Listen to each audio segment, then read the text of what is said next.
today, which is what role affordable housing plays in healthcare. So you're on. Thanks. I really appreciate that. And I definitely have to get a shorter bio. So thank you for all of that. I didn't want to leave anything out. I will share my screen so you all can see this. And please feel free to ask questions. I really prefer for things to be much more interactive. And I know there'll be time for questions at the end as well. So please, everybody feel free to ask questions as we go. So I'm going to start with a real quick introduction to Ability Housing, just in case some of you are not familiar with us. But really, I hope to leave plenty of time for conversation at the end, because I think those are the best ways to have these presentations. So Ability Housing is a Jacksonville-based nonprofit. We, as mentioned, were started in '03. Our mission and vision, you can see right here, as Ashley told you.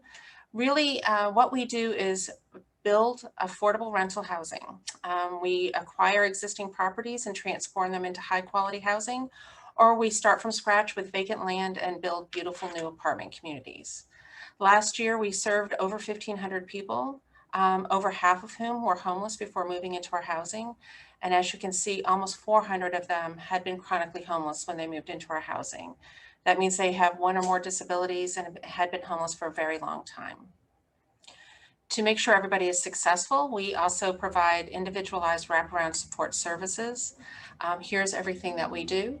And really, it's a team effort. Ability Housing thrives by working with other nonprofits in the community. And one of our key partners is the support service providers that we work with.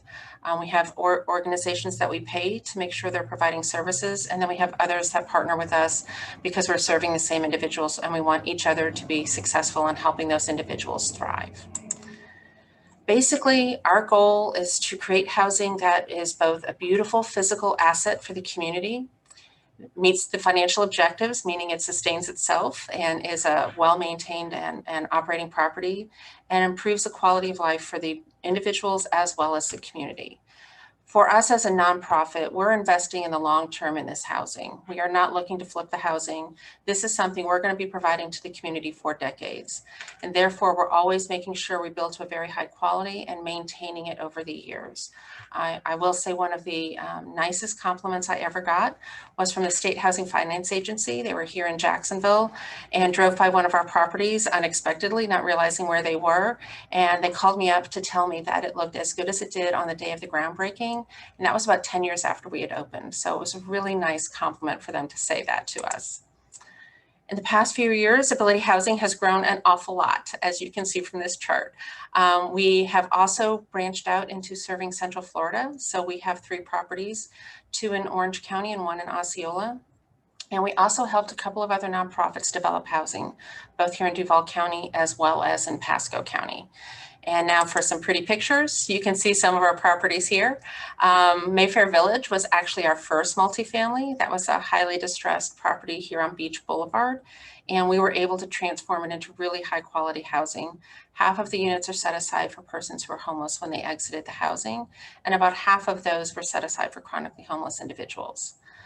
Renaissance Village was a boarded and abandoned property that we worked with the city of Jacksonville to acquire from the state and turned it into really high quality housing in partnership with the neighborhood. In fact, the name came from a competition. The neighborhood asked us to change the name of the existing property because it had very bad connotations. And so we had a competition and came up with Renaissance Village because it's a renaissance for the property, the neighborhood, and the residents who are moving in there. So we thought that was a great name. Oakland Terrace is on the east side. That's a HUD-assisted property that was at risk of losing its HUD contract. And we were able to work with HUD National, preserve that contract, acquire the property, do a complete gut rehab, and then move everybody back in. And our first multifamily new construction was the Village on Wiley, which is on the west side. That was a 43-unit new construction property. Every unit is a 1-bedroom, and you'll hear a little bit more about that property because it was part of a state pilot that we did, serving high utilizers of crisis services. So mostly people cycling in and out of the hospital and other healthcare systems, as well as the criminal justice system. And then you here see a few of our properties in Central Florida. Village on Mercy is a 166-unit property that we just opened at the end of 2019. Half of those units are set aside for the homeless, and a little less than half of those are set aside for formerly chronically homeless. Wayne Dent Center is actually a partnership we did with Advent Health. We took a distressed property and turned it into 75 high-quality apartments, focusing on the needs of persons with disabilities and the chronically homeless. Hyde Park is on our west side, and not surprising, the Hyde Park neighborhood. That one also opened at the end of 2019. That's 80 units. And again, about half of the units serve the homeless, and about half of those serve formerly chronically homeless. And for that property, we specifically work with the VA as well. And we're part of the collaborative here in the community trying to end veteran homelessness. So they were very thrilled when we opened that property. You see Gannett Point, that one just opened. We got the final CO for the final building earlier this, or I guess now last month.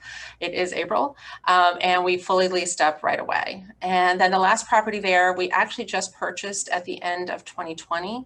That was an existing 14-unit property that was owned by another nonprofit. They decided to get out of housing, and so we assumed ownership of that property so it could maintain affordable housing for the community. And now we're getting into the topic. I first want to kind of explain what affordable housing is and the needs. I know not everybody lives in this world, so I don't want to make assumptions as to your understanding of what we're talking about. So first and foremost, Florida, as every state in our country, unfortunately has serious issues with providing affordable housing. There is not a single community in our country where somebody earning minimum wage can afford an apartment. If you're a single mom with 1 or 2 kids, you're really struggling. Housing costs have increased 46% higher rate than wages for renter households in the country since 1960. That is according to Harvard University. That means we're dealing with a systems failure. This is just the market the market is broken. It is not working. People's wages are not keeping up with the increase of housing costs, and therefore they are unable to afford a place to live. You can see here jobs that are lower than the survival wage, and that wage is, the amount you need to earn to be able to afford your housing and basic human needs like food and the like. So those are pretty routine professions. We need all of those people in our community. We need all of those people doing those jobs, but they cannot afford to live in our communities. As an example, I took the highest paying person on that list, a nursing assistant, and these are Florida numbers. Her monthly income is $22.59. The average rent for an apartment is $1,270. That leaves her less than $1,000 a month for her to pay for all the food, utilities, healthcare, transportation, education, clothing, everything else that she and her children may need. And if the kids need childcare, she's really in trouble because we know childcare is exceptionally expensive. So that's just to demonstrate what we're talking about when we talk about affordable housing. These are people working full-time jobs, trying to raise their families, and they cannot find an affordable place to live. These are the numbers for Duval County. This is according to the University of Florida. There are over 40,000 Jacksonville low-income renters that pay more than 40% of their income on their housing. That is not sustainable for anybody. Those are people who are at grave risk of homelessness, and those numbers are pre-COVID. We don't have the numbers right now.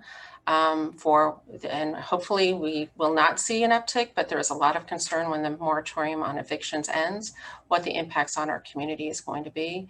But there are a lot of low-income people whose jobs were lost or their hours were reduced because of the economic impacts from COVID. And we really are very worried about what's going to happen to housing stability. I will also point out, just because it's really important to understand, if somebody is evicted, that is highly traumatic, not just on an emotional and psychological standpoint for the individuals and their children, but also for future housing. It will show up on your record forever that you were evicted, and it makes it exceptionally harder to get landlords to accept you into your housing. So we really have to do all we can to keep people from being evicted. But there are the numbers right there. Most of the households in need of affordable housing are smaller households. So it's either a senior, a person with a disability, a mom with 1 kid, a dad with 1 kid, maybe just a couple working. But there's also great need in all of the household sizes and income ranges. Unfortunately, Duval, we have a long way to go. We're working on it collectively, but there's a lot we need to do. And if people cannot afford their housing, as mentioned, they're at grave risk of becoming homeless. In Duval County's public schools, they identified several thousand children who are housing unstable in the last school year. I should say not the last school year, the school year prior to that. In the last year, because there was so much remote learning, there's a lot of concern that they're not able to identify the children who are unstably housed or homeless. This last year really has been, for very understandable reasons, very hard for people to gather information, collect data, and make sure they're able to identify the people who are truly in crisis. So hopefully we will all get vaccinated soon, be able to interact again, and start back in assessing the needs of our neighbors and making sure that we're doing what we can to help them be successful.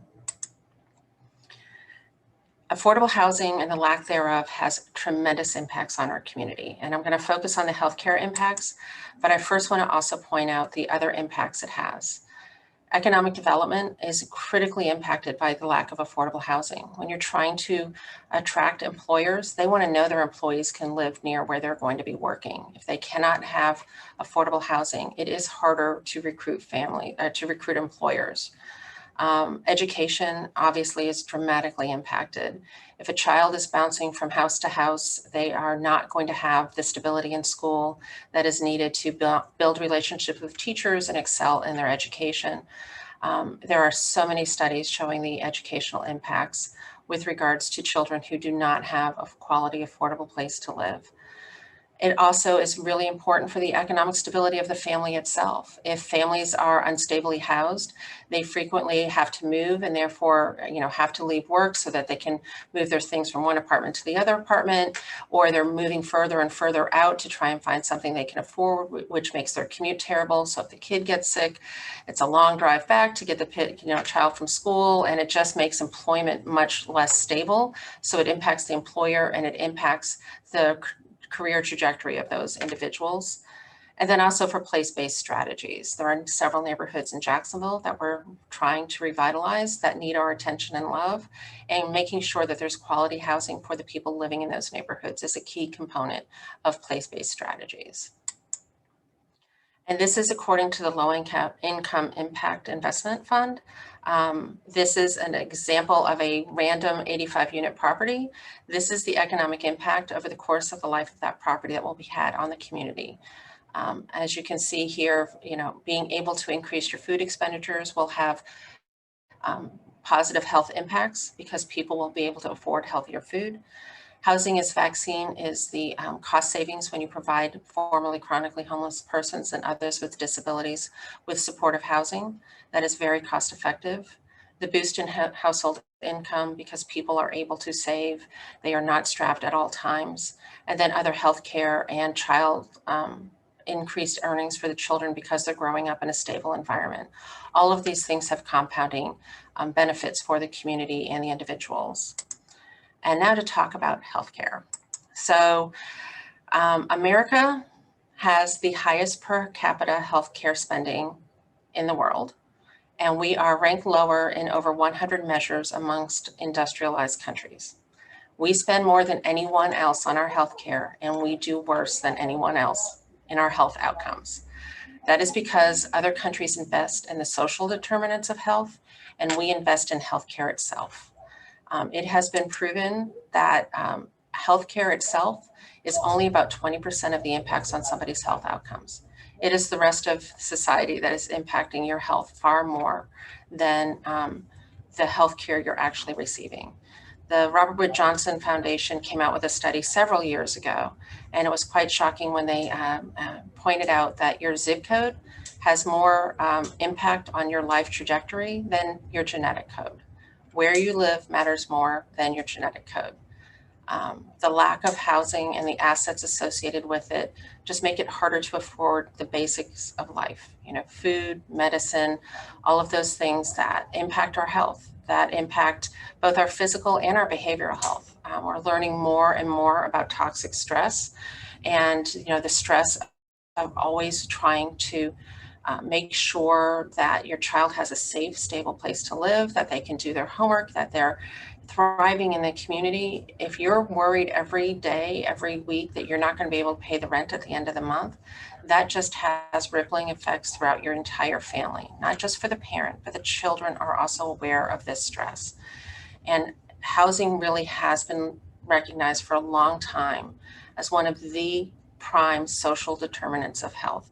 It is critically important. It will impact more than anything else your health outcomes and the health of the community at large.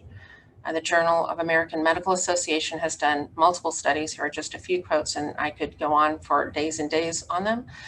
There is really just incredibly growing evidence. Doctors have literally stated, if I could write a prescription for housing, that would be the best thing I could do for the health of my patients.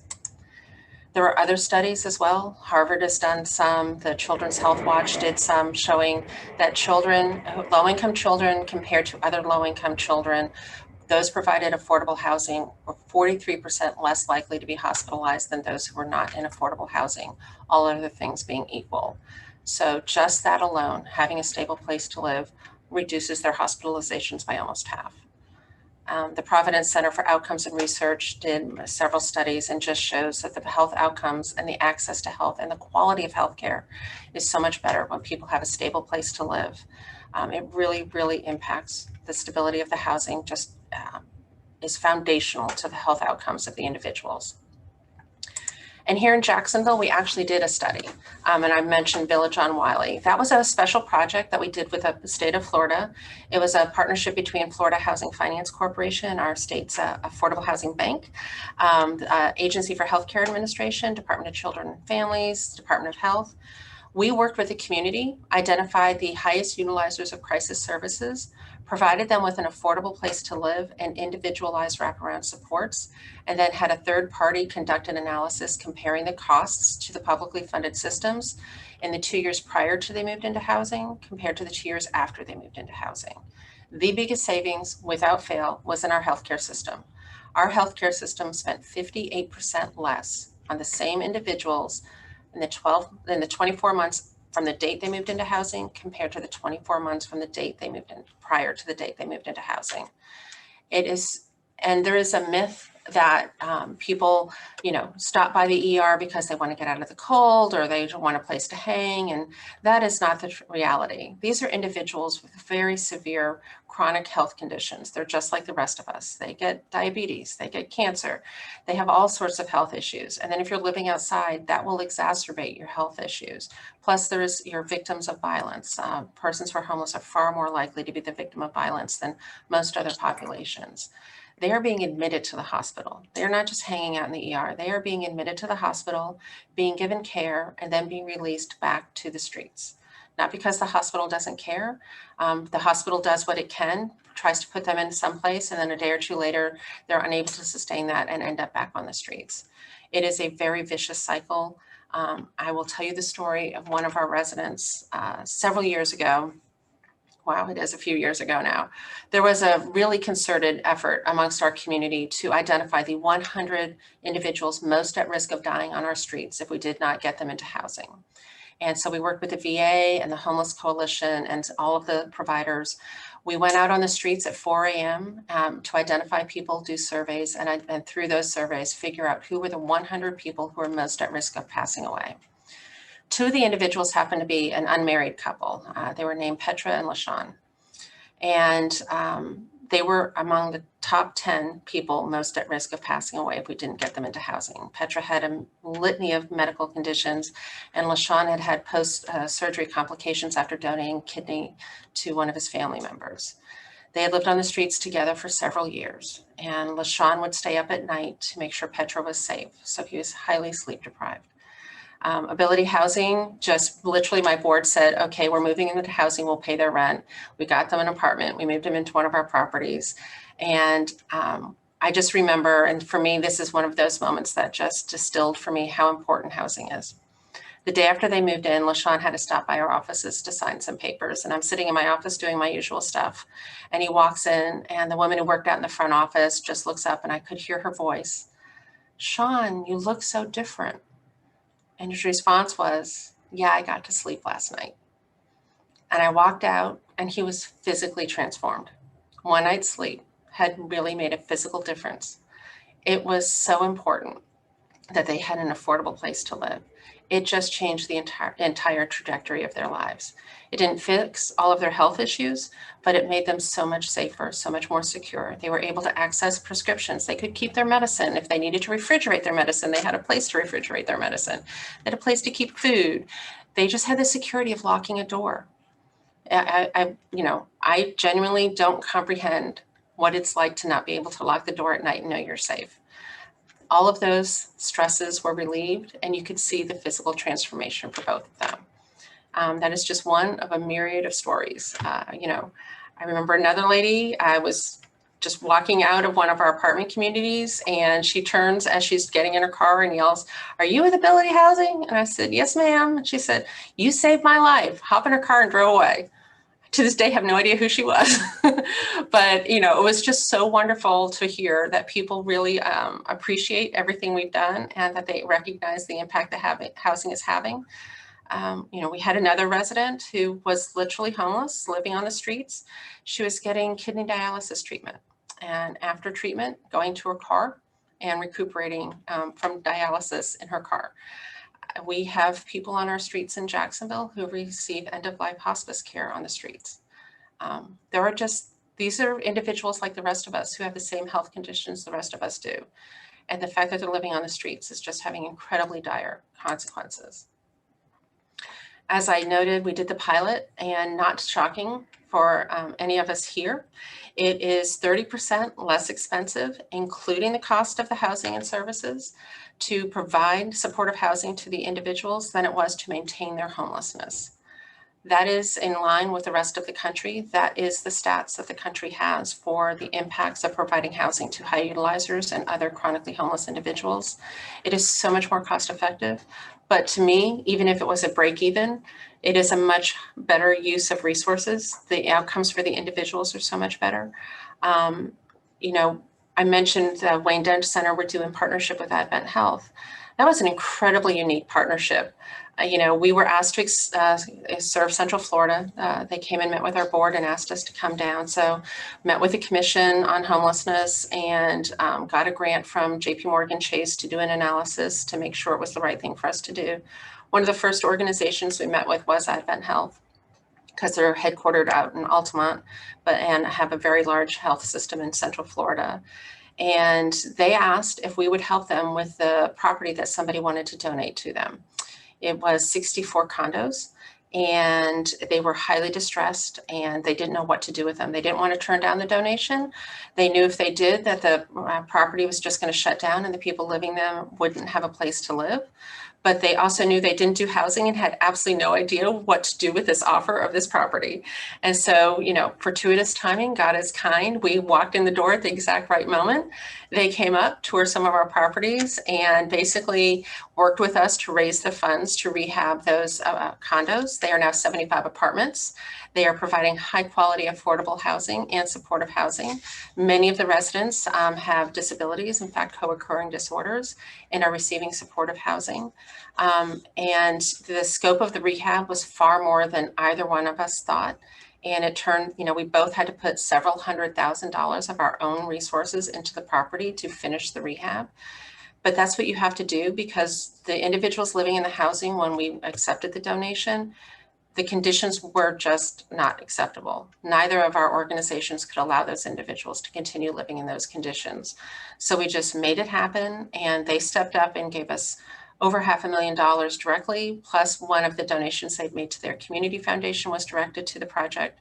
We had to put in several $100,000 ourselves because the scope of the rehab was just far above and beyond anything we had ever expected. But in return, we now have 75 beautiful apartments, and the individuals living there have no other housing options. If this housing didn't exist, they would be homeless. And I know for a fact some of them would be dead by now. So it was a good return on investment. The health outcomes were just so critically important for the individuals and the community. And, Advent did it because, one, it's their mission, and two, it was cost effective for them.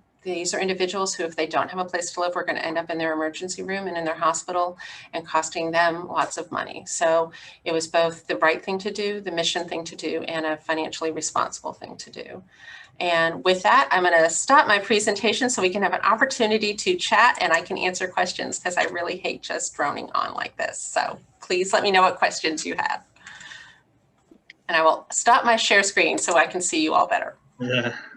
Thank you very much, Shannon. That was, I don't know if amazing is the right word, a lot of sobering statistics and information, but very important information. And so thank you for sharing all that. I know, Eric, you have some questions. So you want, I'll turn it over to Eric and his daughter.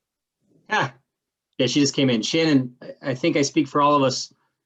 I'm simultaneously inspired and also kind of heartbroken from all the statistics. But the first question, can you share that slide deck with us? That's pretty incredible information. It would be great to absolutely be very happy to.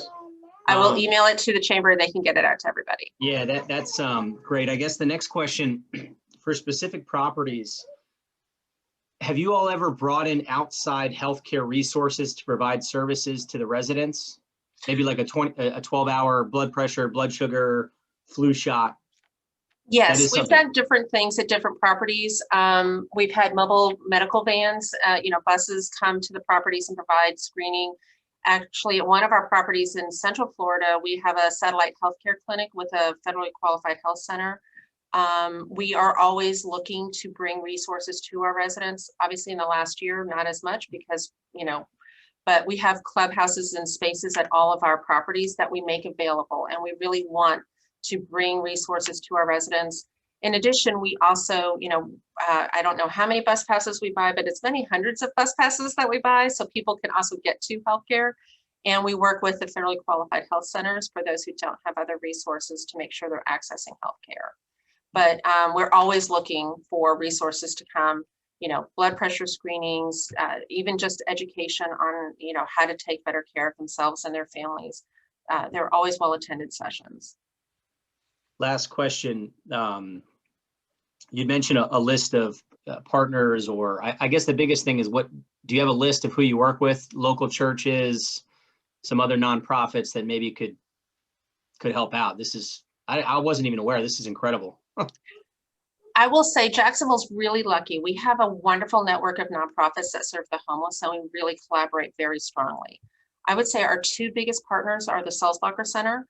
We actually pay them to provide individualized wraparound supports to all of our residents, not just the formerly homeless. We make the services available to any resident. If you're in crisis, come, we will help you. We will find the solution. In addition, we also work with Gateway Community Services. Obviously, we're serving a lot of the same people, and they will come and bring services to our properties all the time. We'll collaborate on grants and other things like that, trying to increase each other's capacity to serve the individuals. There are many, many others, but those are the two that we partner with most directly on a routine basis. But I will say, Jacksonville just has a wonderful network of nonprofits that work together really well. Other questions? If you have questions, just take yourself off mute, or you can add it in the chat. Shannon, one thing I was wondering, how do you guys go about identifying new properties? And is it, you may have mentioned this at the beginning, but are you strictly buying properties and rehabbing them, or are you building things from the ground up as well? Both. So basically, we're up for anything. We have done acquisition rehab of really distressed properties. We've done acquisition of not distressed properties. We're actually in the process right now of doing an adaptive reuse of an abandoned school, of a closed school. I shouldn't use the word abandoned. We're going to turn it into affordable housing. And then we have done new construction. So all of the above. We are always looking for properties, good properties. We're opportunistic. So if something comes along like this school, that is in good physical condition and just hasn't been used as a school for a few years, worked with the school board, and they gave us permission to lease purchase it. And we're going through the rezoning right now. And so hopefully in a year, we'll be starting construction and turning it into housing. We are always looking for properties that are ideally already zoned, but if not zoned, at least we have, there won't be such opposition that we'll be able to get it rezoned. On transportation, near grocery stores, you know, near schools, the typical things that you're looking for, not next to, you know, a crack den, you know, the very typical things that you look for in a property. John, I saw you raise your hand. I did. I know the data's not back yet, but do you think the last census is going to aid your efforts? You mean the homeless census or the US census? Well, both actually. So this last homeless census, for very obvious reasons, was very hard to do. It was done in a much different way than it's done in the past. In talking with the organization that's responsible for doing it, they believe they're going to have good data. HUD has provided a lot of guidance on how to do it in a kind of hybrid manner and extrapolate in reasonable ways to make it comparable to prior years, knowing like for this year, we did not have people out walking the streets, interviewing people. We didn't want to expose the homeless persons to people who may have COVID. We didn't want to expose the volunteers to people who may have COVID. You know, I will say if anybody ever wants to, every January, once a year, we walk the streets at about 5 a.m. interviewing homeless individuals so that we can get a real sense of what's going on. My staff does this as a volunteer every year, and I have found it to be one of the more wonderful and rewarding experiences. You get to really meet the people, and it rejuvenates you and reminds you why you're doing this all the time. For the US Census, I think data is always great. I will be very honest. We are a very data-driven organization. We don't want to be making assumptions. We want to know what the real data is so we can be developing strategies to use limited resources to highest and best uses. So I do think that they're going to help with our work, yes.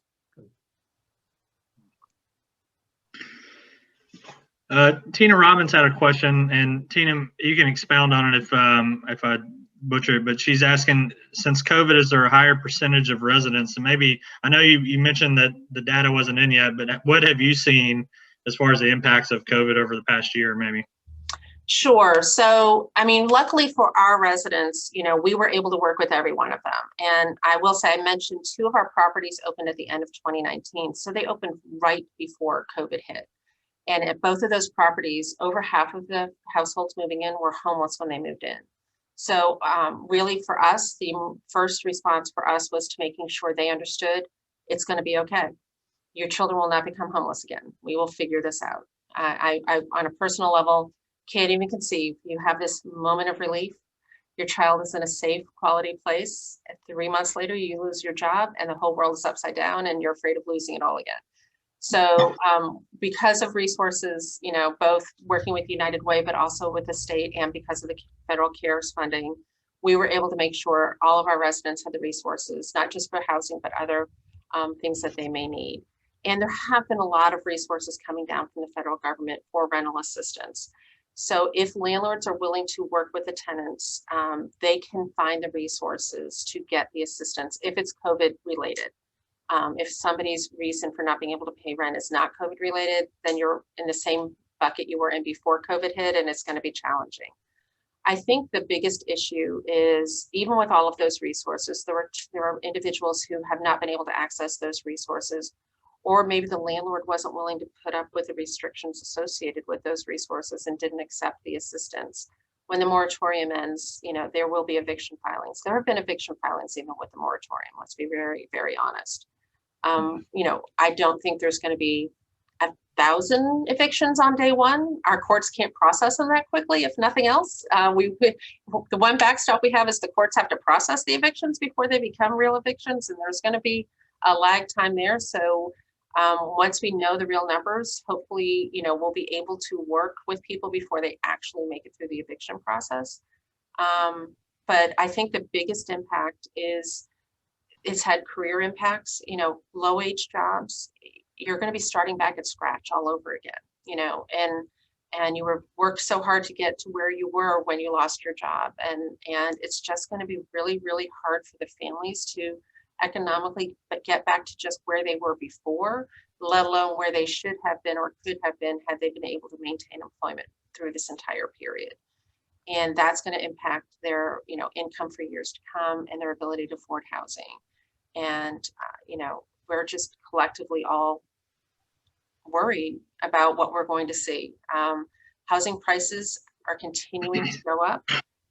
Middle of last year, talking with the home builders, nobody was seeing that as the outcome of this. And here we are in one of the hottest housing markets, and it's just counterintuitive. But all of the housing, well, not all, but the majority of the housing that's being built is high-end housing. We don't build starter homes anymore. We don't build smaller houses that people can afford. We're not building affordable average apartments. We're building high-end apartments. So we're increasing the housing stock, not at the rate we were before, but we're still increasing housing stock, but we're not doing anything to address the affordable needs. Any other questions? I can keep going on. I don't want to hog all the question time. I have 100. I do want to ask one more. Yeah. The qualifying process for a family, and there's a specific family that came out of Wolfson's Hospital I'm thinking of.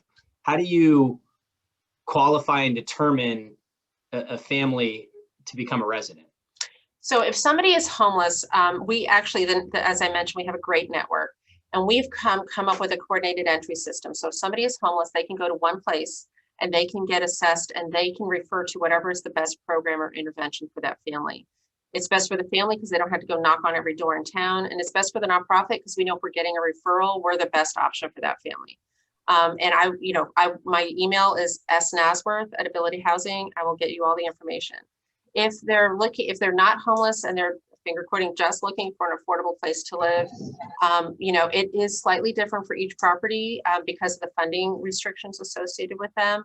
But we can give them the information. They can call each property, find out if there's an available unit. Unfortunately, frequently there is not. But we can also refer to other landlords that we think might be able to help them, and obviously put them on a list. So if a unit becomes available, we can reach out. I have a quick question to Shannon. Have you guys considered, or is there talk about doing any of like the tiny houses? Is that something that the city's considering? So we are working with JAX. They're actually building a tiny homes community, rental community, and we're going to be operating it for them because they're not normally rental housing providers. So we agreed to partner and help them with that part of it.